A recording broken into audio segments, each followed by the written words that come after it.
There are timestamps in the video to skip wherever you want. Thank you to Itadri and KO for their help with the video. This video would not be able to be done without their help. It's been more than a year since I did the top 10 primary and top 10 secondary weapons video on my channel.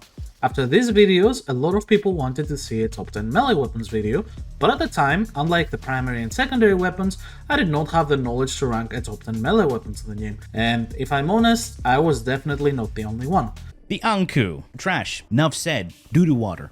Moving on to the Ak Brunt. D tier. Just use a Zaw with Contagion. The Magistar. Simply D tier. It has nothing else going for it except using the Incarnate Adapter on its regular mode to give you crit damage or stat sticks. The Nami Solo. Again, D tier. You see how most of these melees are D tier because they're just nothing intuitive or creative. Same thing with the Skana. It just got better stats. For that reason, DT. Your stats are incredible, your single target damage is incredible, you're one of the best hammer weapons in the game, but you're a hammer. Hammers in this game are unfortunately really bad. Yeah, those aged like fine wine, didn't they?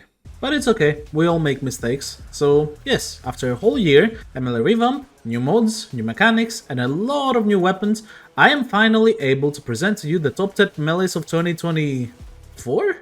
No wait, it's 5 now. Crap. But wait, there is a twist. I think doing top melee weapons of 2024, which now is 2025, would not do justice to a lot of melee weapons that are simply strong in their own nature but kinda bad for the meta of the game. So instead, I had an even better idea. You see, melee weapons in Warframe are divided by the respectful categories, where each category has its own stances, its own combos, its own different application of damage, mechanics. It's a lot to dig in. And in general, melee weapons are a class that is a lot more complicated than primaries and secondaries.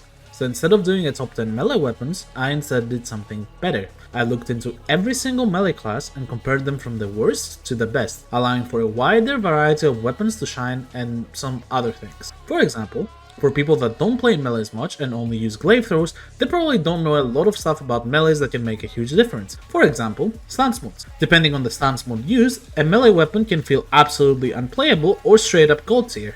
And that is because its stance mode has different damage percentage per hit, guaranteed effects on hits that tie into your damage, your combos, your arcanes. As I said, it's a lot. So here is how this video will be structured and how the ranking is being considered. First of all, each weapon category will be judged based on only the best weapon in the category, which I will obviously show the build and explain why it's the best in their category if it's not so obvious. Secondly, all of the weapons showcased in this video are generally good and viable weapons. After all, they will be the best weapons in their category regardless of how low the category is placed. And last, it's important to understand what makes a melee weapon good. Stance combos always come first, then the follow through of the weapon, and finally the base stats of it. For the people that don't know, follow through is the stat that determines how much damage a single attack of that weapon will do if it hits multiple enemies. So if 5 enemies are hit by the same attack and the weapon has 50% follow through, an attack that does 10 damage will do 10 damage to the first enemy hit, 5 damage to the second, 3 damage to the third, 2.5 which is rounded up to 3 damage because that's how the game works, 1 damage to the fourth enemy, and 1 damage to the fifth enemy. With enough enemies, there are times you may even see 0 damage dealt despite your weapon being fully built, just because of this mechanic. This is not to say that a weapon with low crit and low status will always be better than a weapon with high crit and status if the stance and follow through is better, but it's the general rule to finding what melee weapon is the most powerful. With that being said, this is my opinion, feel free to disagree and give me your thoughts in the comments, and if you can keep it civil, that would be way more appreciated. So, let's begin. Assault so sadly comes first as our worst melee type in the game, with the only weapon in its category being the Ghoulsaw. This weapon was teased years before its release and it came out with some pretty interesting properties and combos that sadly didn't line up with the pace of the game or the meta. Even if Ghoulsaw has 100% follow through, and even if arcanes helped it, the stance is way too slow, and that results in its final damage per second being way lower than it could be. For example, its neutral combo has 2 attacks that deal 300% of the weapon's damage, and an attack that deals 400% of the weapon's damage with a slash proc, but it takes 4.9 seconds at 1.0 attack speed in order to perform it, resulting in a painfully low 223% damage per second. It's a shame because this weapon was really hyped before its release and it felt really short of the competition. It's also really clunky to use because of the slow attacks in the stance that lock you in place and you cannot really lock out of it. Up next is Dual Nikanas, which once again has only one weapon in its category, the Sun and Moon. This weapon has some really solid stats, but unfortunately it's heavily nerfed by the lack of any stance modes, that being only Mountain's Edge.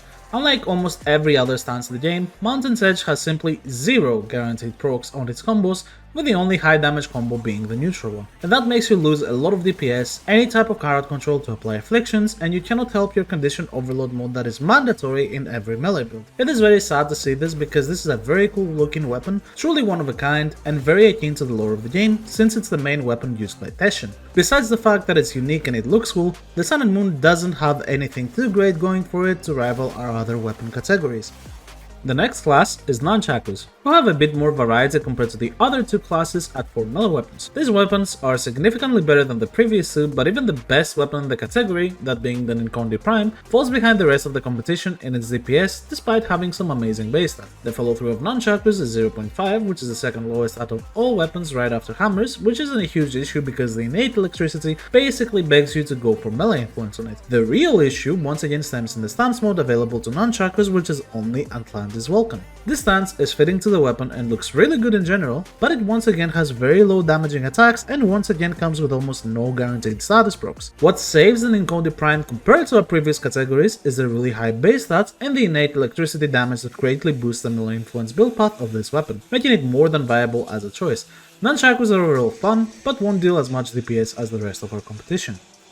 Sparring weapons are next, a really cool type of weapon that features attacks from your fists and feet resulting in some really stylish looking attacks. These weapons are fancy, cool to use, and the Hirudo is by far the best weapon in this category, which is also getting a Coda version. The Hirudo is fast with decently high damage, a solid crit chance and 90% follow through, but unfortunately falls off because of two reasons. First and foremost, the stance modes for Sparring, Brutal Tide and Grim Fury, are sad to say the least, and provide only some impact procs but also have by far the most inconsistent heavy attack in the game, with this weird leg slam attack. In a meta where Tenokai is dominating the normal melee spam weapons, the slam attack that throws enemies away most of the time instead of killing them is not a good thing to have. And if that's not enough, Sparring weapons have incredibly low range, which is my second point. Sure, the range is modable, but even with prime reach, attacks sometimes outright miss because of the inconsistency of the combos. Despite this issue, the Hirudo in general has a lot of damage potential, and a new stance mode or a stance mode rework could easily save this type of weapons and bring them up to par with their competition. Up next is a weapon category I enjoy playing a lot, which is Blade and Whip. This category consists of a handful of weapons and most of them are fun and quite strong. Specifically, Dorrclave and Jatpusar being the two strongest, with Dorrclave in my opinion being the strongest choice. It fixes one of the major issues of this weapon, with its passive allowing for 100% follow through instead of 50%, and the stance modes for Default Snapdragon provide some guaranteed slash procs, some decently high damage combos, and good hit detection. The only issue with Blade and Whips is the heavy attack that deals less damage than other heavy attacks, reducing the potential damage done by your Tenokai, and it still helps you with grouping enemies as it pulls enemies towards you and ragdolls them for you to deal extra damage to them with your normal combos. Blade and Whips have potential and they're really fun to use, but other weapons in their categories are simply even stronger. And the one we're gonna look next is Rapiers, a weapon category that was heavily buffed recently with the release of Warframe 1999. The update provided an arcane called Melee Dori, which became perfect for the best rapier in the game, Destreza Prime. With Melee Dori equipped and a correct build, Destreza Prime can reach ridiculous crit damage numbers without the usage of any Riven mods, and its stance mod Vulpin Mask consists of some really strong combos, providing a lot of guaranteed bleed procs, impact procs, and a lot of CC, greatly boosting condition overload. This is a weapon that its heavy attack deals guaranteed slash proc and the first one in this list to do such thing. This makes Tenokai a game changer as you can hit million damage heavy attacks followed by million damage slash procs that are able to be amplified by viral procs dealt by your primer. This makes it an excellent single target weapon, but it kills any type of multi-target usage for the rapier weapons. And in a meta where killing as many enemies as quickly as possible is the only thing you really care about, this solo attack pattern destroys any potential for the Destreza Prime. Overall, rapiers have excellent single target DPS, but lack any type of multi-hit or AoE to value them higher. The next class is Close, which is very interesting to me and technically has only 4 weapons again, with Keratinos, Ripkas, and Venka or Venka Prime. Now this weapon class technically also consists of Garuda's Talons and their Prime version, which will easily become our strongest claw weapon in the game.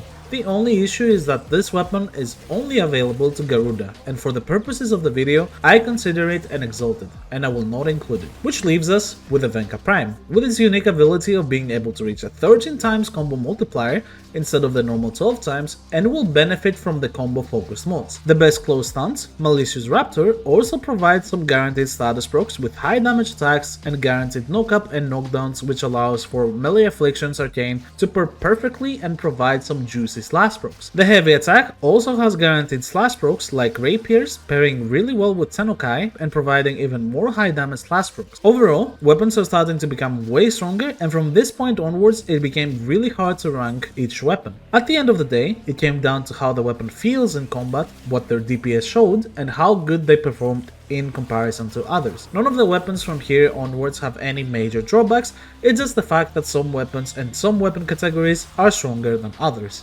Which brings us to our next class, Swords. Normally swords have been lower than claws in terms of damage, but there is one weapon that completely changed this outcome. That is the Prisma Skana Incarnon. The first Incarnon we're gonna look at. It provides crazy high stats but a passive that is more or less useless. This is not a big deal, as Prisma Skana was already a very solid melee choice even before its Incarnon, so the extra stats have it undoubtedly as our best melee in the sword class. Swords are in general really solid. They have some wide attacks, some decent stance choices with Crimson Dervish or Vengeful Revenant that both provide knockdowns on the end of their combos to allow for ground finishers but provide very little guaranteed slash procs. However, the Prisma Skana itself, with its really high innate slash and high base stats from the Incarnon bonus, makes the Crimson Dervish high damage combos absolutely deadly, with Tenokai attacks reaching 10-digit numbers with ease. With an average 60% follow through and some really solid DPS, swords have style and some decent damage to back it up. Now, what do you think would be better than just sword? Adding a shield right on top of it. Sword and shields is my favorite weapon class in the game, featuring some absolute gems like the Sylvan Aegis Prime, the Sigma Noctantis, and the Aken Brand Incarnon. But by far the strongest sword and shield in the game is the Argo and Vel. With really high slash, good base range, great combos provided by the final Harbinger stance that provides no-caps and guaranteed slash procs to pair with melee afflictions, swords and shields can provide some extreme DPS and style to their user. They're a very solid choice for both multi-target and single target and can provide some awesome synergies with Warframes that can boost slash like Rhino and Ash. Before Melee had its small rework way back in 2019, this used to be the best melee weapon class in the game, and it's still really powerful to this day.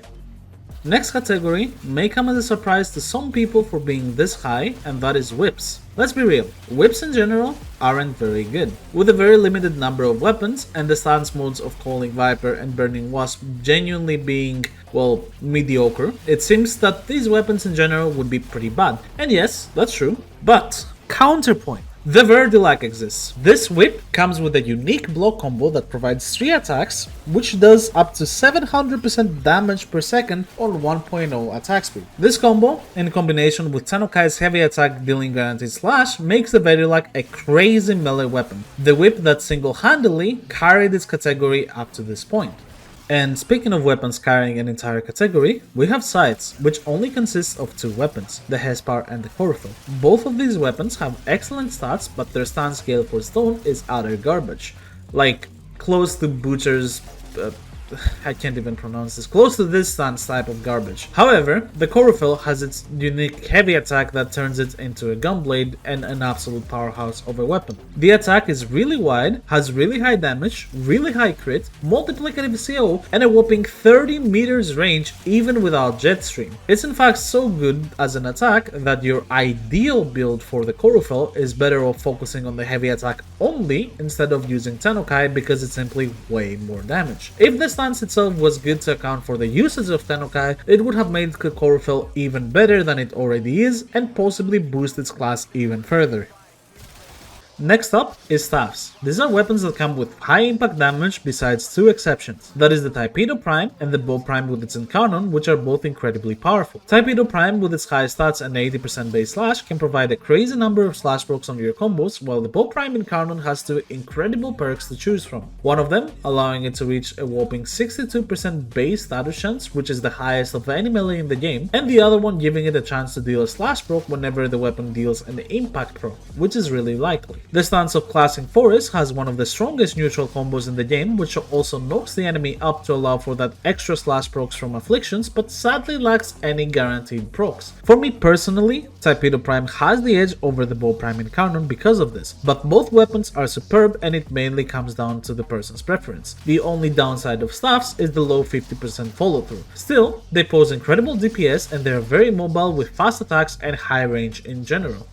Alright, let's talk about heavy blades. These once beloved weapons have more or less vanished from people's arsenals. Some years ago, Gallatin Prime and War were very dominant weapons, and now they're considered more or less average. There is some truth to this, and it mainly stems to the stances Temporal and Cleaving Whirlwind becoming nerfed, but there is a stance mode that everyone forgets it even exists. That is Rending Crane, a stance mode providing mostly attacks with 300% damage or higher to weapons with already extremely high base damages and crits. A lot of weapons are really strong with it nowadays, but there is simply no competition to what is the best heavy blade, and that is Tenet Exec.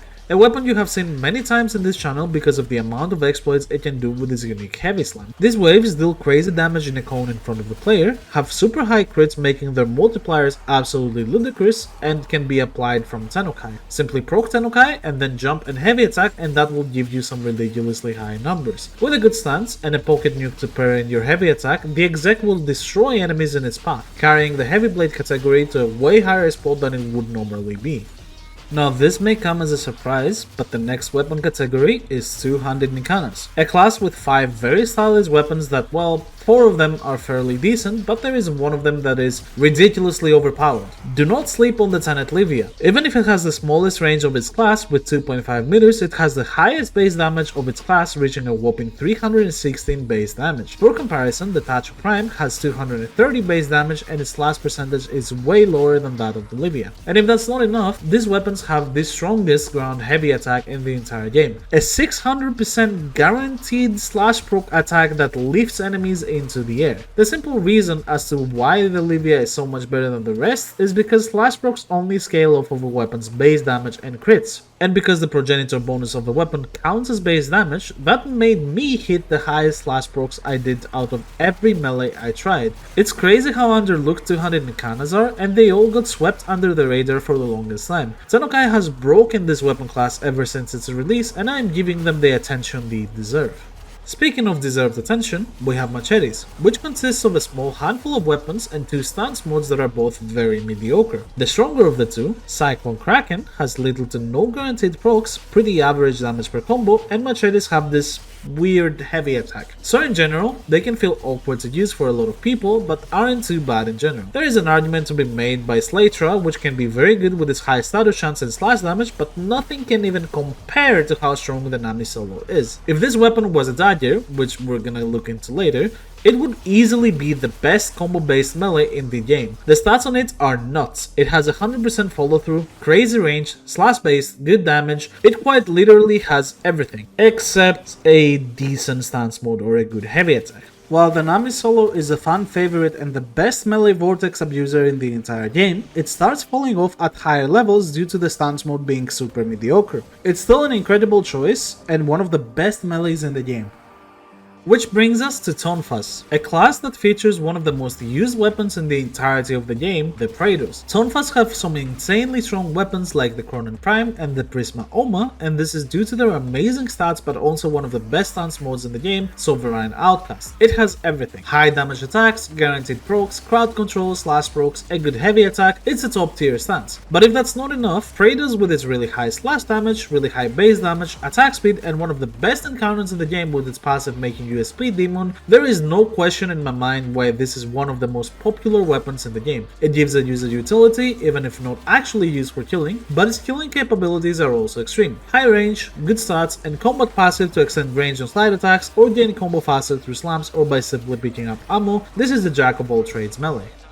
Our next class is Gunblades, which I want to clarify that I still don't know myself if it's better than Tonfas or not. For me, both of these weapons are the same and of equal power. Gunblades are very unique melees with the ability to shoot like a gun while being a melee. There are some really loved weapons here like the Destreza and the Redeemer Prime, but there is one weapon that simply outmatches the rest, and that is the Vastilok. And to understand why, we need to look at how Gunblades work. You see, the stance modes on the Gunblades isn't that important because they are generally weapons that you want to spam heavy attack as much as possible through your Tenokai. And what these weapons allow you to do is have any melee arcane of your choice apply from range. And what would be more broken to abuse this with than melee influence? An arcane that spreads elemental status to other enemies close to the hit of the initial attack. Vastilok, compared to the rest of the Gunblades, has the best damage fall-off and the highest range at 49 meters, which essentially gives you a huge area nuke, and it also has the best base status chance out of all the Gunblades. With this and melee influence, you have one of the dumbest and strongest room clearing weapons in the entirety of Warframe, killing enemies many rooms away without even realizing. Combo this with good melee influence abusers like Volt, Lavos and Siren, and you have one of the greatest survival setups in the game. We are now reaching the absolute top tier melees. Next up is Polearms. Polearms are a notorious class. It has been very strong from pretty much the beginning of time, and it feels like it has been consistent throughout the lifespan of the game. First with Orthos Prime and spamming E, then with Guandao Prime where everyone uses it because it had a range of 12 meters and had a Wardic attack that hit everyone in front of you and on your side. And nowadays, even after all the changes DE made to make these weapons a bit worse through Melee 3.0 and Tenokai, they are still super strong. Weapons like the Amanata, the Orthos Prime and the Legion are all super strong, but my pick for the strongest polearm goes to the Guandao Prime. The reason is simple. The best stance, Simmering Light, provides the completely brain-dead hold E and win combo which gives a ton of damage per second. However, it lacks any type of status effect. Using the Guandao and abusing its high crit and status along with its slash weighting, you can get a ton of slash procs while also absolutely destroying everyone in front of you and on your side. And for Tenokai, having the extra chance to bleed when that 600% melee damage hit happens is really rewarding and can absolutely destroy enemies in your path. Polearms are generic and boring weapons in my opinion, but they have always been strong and they're really strong to this day. Up next are fists. Yeah, you heard me right, fists. Incredibly satisfying weapon powerhouses that almost nobody touches. It's crazy to me because it's not like our fist weapons are bad on their stats, their follow through or their stance mode to warrant players' ignorance. Incredibly satisfying weapon powerhouses that almost nobody touches. It's crazy to me because it's not like these fist weapons are bad on their stats, their follow through or the stance mode to warrant players' ignorance. The only exception to this is the Ruvox, which recently got more attention from my good friend Amulistic, and I'm gonna leave his video in the description. The Ruvox is really interesting and it has some crazy capabilities, being able to completely wipe rooms with one heavy attack and synergize with Warframe abilities by increasing their damage directly. But it's not our choice for the strongest weapon in the class. That goes, without a doubt, to the Tekko Prime. This is one of my favorite melees and it's really high on this list because it's that crazy. Let's start with the stance for fists, Seismic Palm. 774% damage per second, 90% follow through. You probably don't need great stats at this point, but you have these? And it's slash based, just in case you're missing something. Does it matter that it's slash based? Nope. The damage per second from this thing is something else really. And it has so high base damages from the stance and the base stats that a primer pet is simply not needed to one-tap anything, but you know, if you have, you could be looking at something like this. Yeah. So yeah, fists are broken. Imagine if DE releases an encounter on fist with 3 meters extra range on activation. That would probably make for a pretty crazy melee weapon, huh? The class of dual daggers is incredibly powerful on its own, and it has been for a very long time, with weapons like the Fang Prime and the Neferi being super strong choices for a while, with the spinning needle stance giving them some crazy slash procs on their attacks and their heavy attack. Neferi also has its unique neutral combo with a fireball ranged attack that has multiplicative CO. They have been strong for a long time, but the most recent Incarnon weapons introduced one of the craziest melees in the game, Okina Incarnon. These dual daggers come with some of the most broken passive upgrades as well as one of the best Incarnons in the game. They provide the user with spectral daggers that automatically seek out enemies dealing crazy damage, freezing them and dealing any type of status effect you have modded on them. This opens up a huge variety of builds of them, from crit melee slash to electric melee influence to viral electric with melee vortex because your daggers are now dealing magnetic procs to enemies. It's insane. Their damage is also through the roof. Because of the status damage upgrade, you're able to hit some crazy DOT procs. The daggers can also interact with your Warframe's abilities and can kill on their own, generating more daggers and simply doing everything for you. One of the craziest weapons in the game. Our next class is Warfans, a melee type with very limited amount of weapons that thankfully provide the punch to back it up. This is one of the few classes in the game without a single bad weapon. Our Sinosa is good for synergies and ignoring damage attenuation. The Quasis and Quasis Prime are both amazing and Tenokai works insanely well on them, but the Gunsen Prime takes the strongest weapon spot here by a mile. It's fast, has 90% slash rating with really high status chance and good crits, but by far the best part of these weapons lies in the stance of Votive Onslaught. It provides the highest damage multiplier in the game when it comes to a single combo with 778.2% of the weapon's base damage every second. And if that was not enough, that same combo provides a guaranteed knockdown and slash proc of 300% weapon damage, with the heavy attack also doing the same but with 500% damage. With Warfans also having decent follow through of 70%, there is no question that these are some of the most formidable melees in the entire game, and their DPS dominates amongst almost every melee class in the game. And speaking of dominant melees, Nikanas are up next. This melee class has some of the most stylish melee weapons in the game and some of the more interesting ones. There is Siam, which can use its heavy attack to send a sweeping blade in front of the player to damage every enemy in its path even if they're hundreds of meters away and behind walls or doors, but the Nikana Prime is the strongest weapon in this class. With increased crits, status chance, and 90% slash rating just like the Gunsen Prime, there is an incredibly high number of slash procs to be found in its combos. Blind Justice with its neutral combo is really fast, provides crazy high DPS, and once again ends the combo with a guaranteed knockdown and slash proc which is also present in its heavy attack, but with a 500% damage bonus that comes with it. Nikanas are very similar to Warfans in their playstyle and build and have the same follow through of 70%, but they excel in having a lot more base range in their attacks, allowing the player to hit more enemies at the same time with his attacks and clear more enemies quicker than Warfans. We have reached the top 5 now with Scythes. In recent years, this has been one of the most popular melee classes, with Hate and Reaper Prime becoming extremely popular during 2021 and 2022 after people experimented with the new stances of Melee 3.0. While every weapon is buffed by the Tenokai and Melee Arcane Edition since then, Scythes are indifferent and they have a good variety of weapons to choose from and have fun. The aforementioned Reaper Prime does excellent DPS with its 35% crit and 2.5 crit multiplier, while the Harmony allows for damage cap to its heavy attacks because of its unique mechanic. But there is no question about which scythe is the strongest, and my pick goes to the Hate Encounter. Kodak Caustasis is on the way to try and dethrone it, but the Hate Encounter will be a formidable opponent. It has range attacks, crazy high stats, good built-in range, the stance of Reaping Spiral, which has a lot of base damage across the board with extra CC to abuse melee afflictions, and that heavy attack. The scythe heavy attack was the reason they even became meta way back in 2021, and now with Tenokai they're even better. If that's not enough, the augment Burning Hate is able to give this weapon more build variety or simply a massive increase in damage as its bonus is multiplicative to other sources of status damage. They're overall really strong and would possibly be even higher with a bit higher follow through as it's currently the average 60%. Still, these are all formidable weapons to take into any type of mission, and Hate specifically has some really good synergies.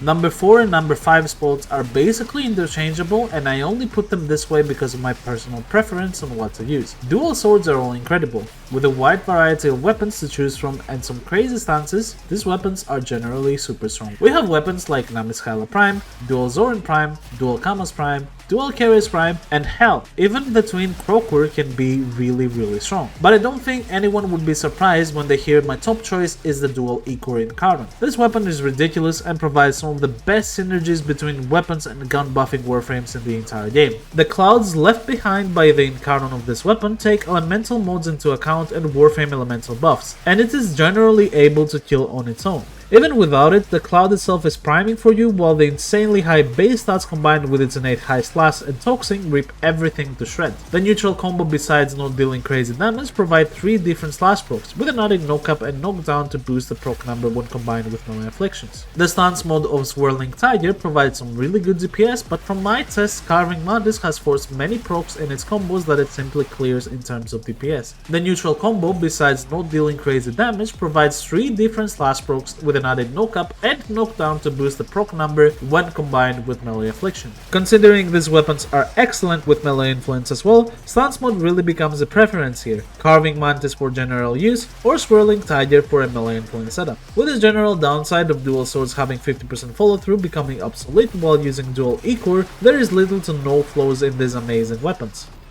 At number 3, we have the class that I consider to be the best when it comes to playing melee normally, and that is Daggers. These are weapons that were always very niche and not widely used, but they can be characterized by their high base damage and 90% follow through. Without looking too much into them, you would think that these weapons would be simple weapons for executing single foes with a lot of finisher damage. And while back in the day that was true, nowadays things have drastically changed. First of all, Ceramic Dagger in canon, with its ability to reach the highest critical damage out of every melee weapon in the game with melee Dodi, and its incredible heavy attack providing insane damage to those hits. But there is no question in my mind that the Innodem Dagger is simply a one-of-a-kind melee in this game. No matter the circumstance and what build you need to use, this weapon can provide it and will reward you with the most ridiculous AoE out of all the normal melee playstyles. The stance of Pointed Winds provides an incredible 774.2% weapon damage per second combo, but Stinging Thorn with its guaranteed triple slash pro combo is simply incredible.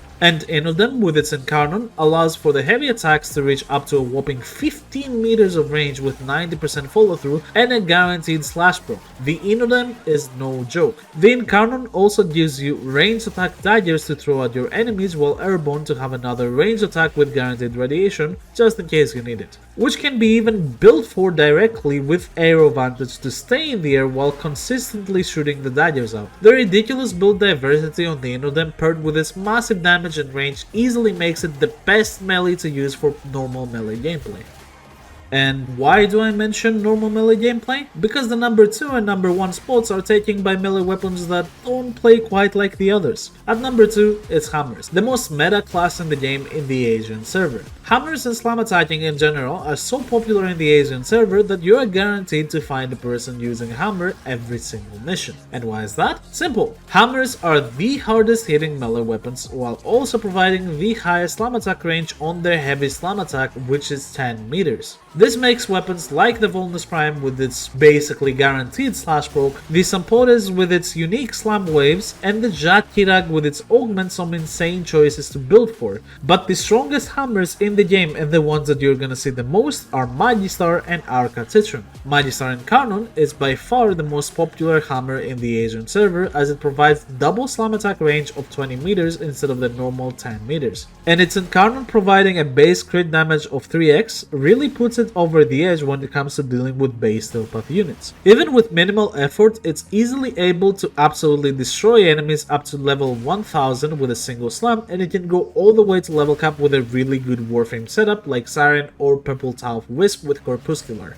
To imagine how common it is to find this weapon in the Asian servers, I put a Wukong Magistar counter on one of my streams where I played some relic missions with my Japanese friend. We encountered 35 different Magistar Wukong players and probably 100 more using a similar slam weapon. Basically, every mission was Slamfest, and if you haven't seen it, I dare you to try this for yourself. Run some relic missions on the Asian server by yourself on a public squad and you're guaranteed to feel out of place seeing everyone slam attacking. But hey, it makes sense, it's the meta, and I cannot deny it's super strong. What I can't say though is that there is a good argument for another hammer to be on the top spot with Arca Titro. With its unique passive allowing for a forced electricity proc on its own slam attack and the ability to gain more damage and range to your next slam depending on enemies killed by non-slam attacks. The Titron does far more damage than Magistar, and at higher levels where the electric proc will kill enemies to provide the slam capacitor passive, you have a damage cap 20 meter nuke onto every enemy without the need of any weapon buffing Warframe. So, depending on what level you're fighting, you can choose either of these two hammers and completely wreak havoc. Titron for level cap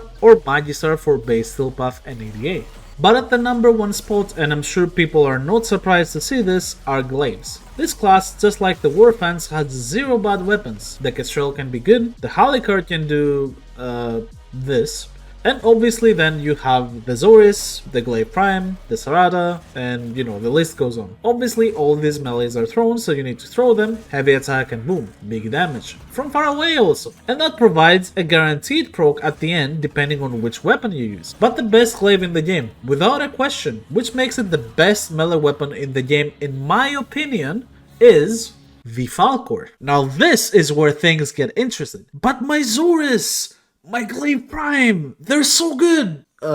Yes, I know. But hear me out for a second. I know you probably didn't expect to hear Falcor being ranked better than Zoris or the Glaive Prime, but there is one interaction that makes this weapon way stronger than any other glaive. You see, on glaive weapons, no matter what you build, there is a mod that is mandatory to use called Volatile Quick Return. This mod disables any type of punch through from the glaive throw, but gives it an innate explosion on hit, as well as increasing the range of its explosions by 3 meters. This makes it so that you can detonate the glaive twice in one throw and also do way more damage with it every throw. Sounds awesome, right? Well, that's because it is. It is a great mod. But normally your glaive is not able to bounce between targets using this mod. No matter what you do, it just provides you with a stronger explosion. But for some reason on Falcor and its innate auto-aim passive, it can still bounce between targets, exploding on every bounce and then exploding again on the heavy attack, providing those guaranteed electric procs and armor stripping every enemy with corrosive damage. Where Zoris is used for its higher range and Glaive is used for its high slash damage, Falcor provides the best of both worlds by having higher range than the Glaive Prime, higher damage on the explosion than the Zoris, and even the ability to tick for higher damage numbers because of this interaction, melee influence, and the electric procs being able to proc headshot damage on their own. To imagine how strong Falcor is, I have done a modless Wisp level cap run where I could use it without any stacks from my galvanized modes and kill an entire group of level cap targets with ease in one throw. No damage multipliers, no crazy setups, no melee crescendo 12x combo. Just a Wisp and a Falcor. I'm not saying this for the sake of being different and not putting everyone's most used weapons as the best. Simply put, if Falcor didn't exist, I'd put hammers on the number 1 spot, and if you don't believe me, simply try the combo out for yourself and let the results speak for themselves. If you're listening to me at this moment, thank you for making it to the end of the video. I hope you learned something new regarding melee weapons in general, and I'd appreciate if you left a like and a subscribe if possible before clicking away. Once again, this list is my opinion, and the amount of weapons I needed to gather to make a video like this took me an insanely long time, with thousands of plat wasted in Forma, melee arcane adapters, weapon excellence adapters, and weapon slots. And that is the main reason why most of the time I have been broke in plat.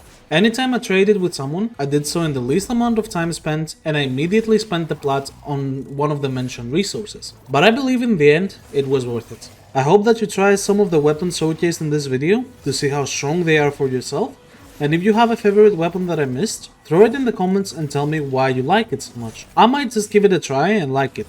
Who knows? With a new Tekrot and core update around the corner, a lot of new weapons are on the way, and some things may change depending on the strength of the upcoming weapons. If anything catches my eye and surprises me with its power, I'll be sure to include it in the pinned comment. Out of the melee weapons, the one I'm hoping to see sign the most is the Scythes Hate. It's a good chance for DE to fix the issues with sparring weapons or give it a special interaction. The stats on normal Hirudo are already fairly good, and sparring weapons have 90% follow through, so I believe there is high chance for the update to shake things up. And the most important changes I will obviously cover, as well as the weapons I am excited to try out the most. Thank you very much for watching this video, and if you're a free thinker just like us, feel free to hop by our Discord in the description to join our community. It's this community that motivates me to do projects like this, and their support has been astonishing throughout the past year. Because of your support, I have recently managed to upgrade my sound, which you have probably noticed throughout this video. And it's something that will help me do bigger projects like this that withstand the passage of time, just like my original Wisp guide. Once again, thank you, and I hope to see you again soon.